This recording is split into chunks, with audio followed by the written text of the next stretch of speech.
Vítajte pri videu, kde vám ukážem, ako sa háčkuje dno košíka. Náš projekt napríklad taburetky, po prípade hocičo, kde potrebujete vychádzať vlastne z kruhového dna.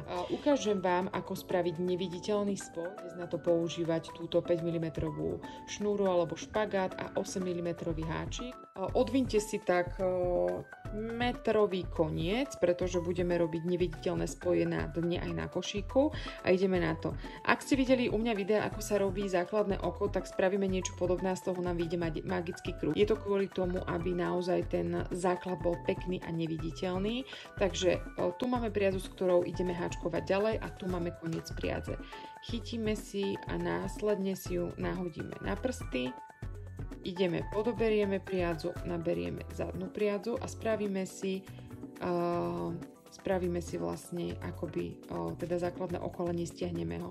Teraz si na háčik jednoducho naberieme jedno pevné očko a sme v našom základe. Takže pokiaľ máte teraz toto je náš prvý krátky stĺpik. Vyberte si z toho očka, aby sme to nemali zamotané, ten koniec. Teraz budeme háčkovať 5 krátkych stĺpikov do tohto magického kruhu a budeme to vlastne cez obidva tieto špagáty, aby sme si ich potom mohli stiahnuť dokopy, aby nám z toho vznikol pekný magický kruh. Háčkujte voľne, aby sa nám ľahšie háčkovalo, čiže idem robiť jeden krátky stĺpik, druhý, tretí, štvrtý, piatý. Teraz si chytím koniec priadze, takto si ho stiahnem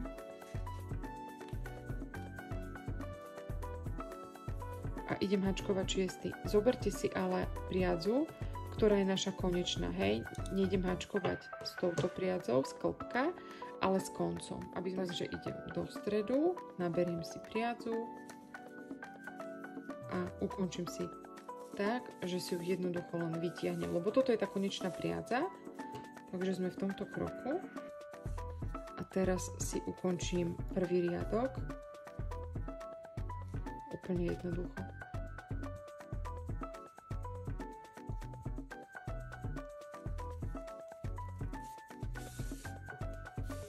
Zase vytiahnem. Preto sme si nechali ten dlhý koniec, aby sme mohli robiť takéto krásne ukončovanie riadku. Teraz sami vidíte, ako sa nám to pekne skladá. Ideme takto dozadu.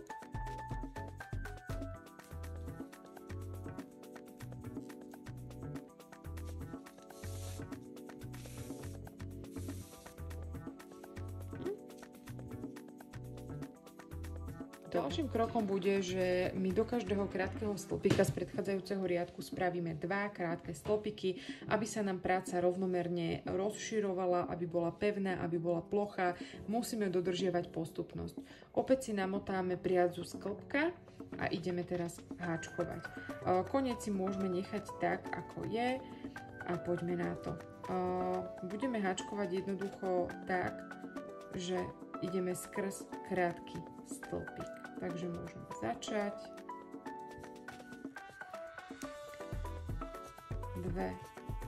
2 krátke stĺpiky do každého. Dokopy ich bude 14, lebo ten prvý sme si nahrádzali, následne sme urobili 5 a dokončovali sme 6. Dokopy máme 7 krátkych stĺpikov, to znamená 7x2 je 14. Čiže máme prvé 2 a idem. Tu vidíte, že vlastne idem do každého toho Včka. Hej, idem skrz háčik, preto tento háčik je taký dobrý, že je špicatý. Čiže môžete to vidieť aj z druhej strany. Ja sa to budem snažiť takto ukazovať. Idem 2, 2, 2, 2, 2 a ukončím a zase.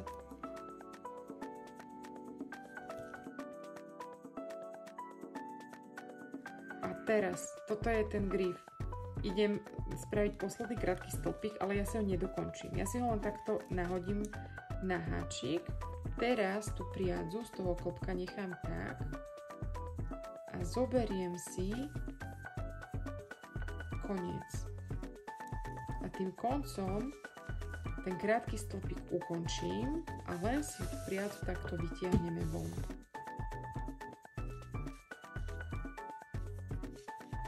Ukončíme si náš kruh tým, že ho vlastne takto zavreme.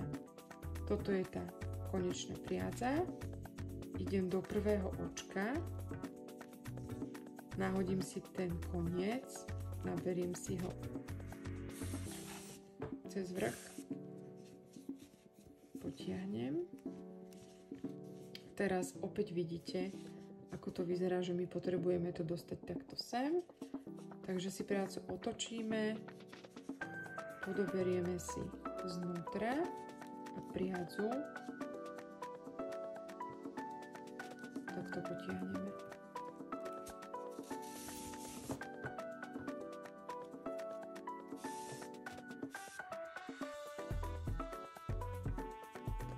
Ideme robiť tretí riadok. Do prvého dáme jeden krátky stĺpik a do druhého dáme dva krátke stĺpiky.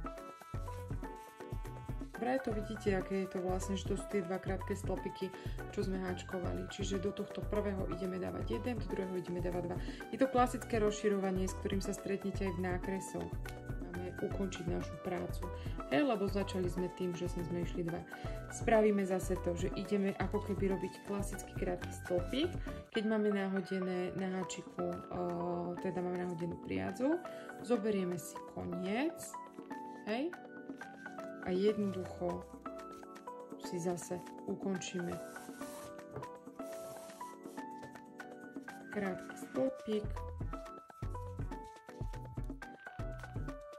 Sme v tom prvom, ktorý sme háčkovali, to vidíte, ako to je vlastne diera. Prevlačieme priadzu, stiahneme ju tak, aby bola rovnomerná s ostatnými očkami, otočíme si prácu.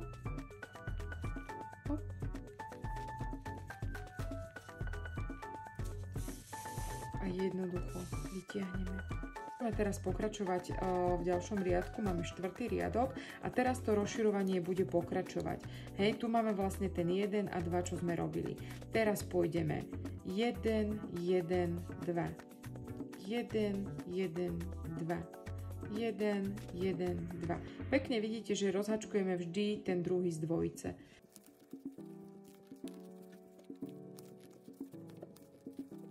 Nezabudnite na ten neviditeľný spoj, hej? Čiže spravím si nedokončený krátky stĺpik. Mám teraz dva, priadzu z klbka si odložím a berem si opäť konečnú priadzu na prst a dokončím si krátky stĺpik. Priadzu si zase vytiahnem.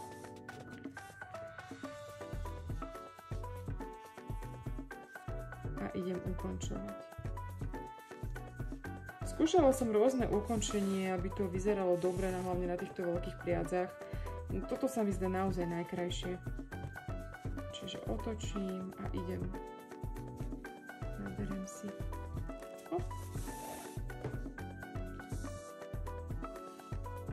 Tak, teraz môžete vidieť, že naozaj máme pekný pravidelný kruh a toto nám tvorí teda základ našej ďalšej práce. Keby ste chceli pokračovať, je to jednoduché, vždy rozhačkujete z dvojice ten druhý krátky stĺpik. To je celá veda. Keď to budete dodržiavať, že zase by ste išli. Hej, dajme tomu, že teraz tu sme skončili a ideme. 1, 1, 1, 2. 1, 1, 1, 2. Čiže vždy, čo mám dva krátke stĺpiky, ten druhý rozhačkujem. Tak sa nám práca nebude absolútne stáčať, bude rovnomerná a bude to vyzerať takto veľmi pekne. OK.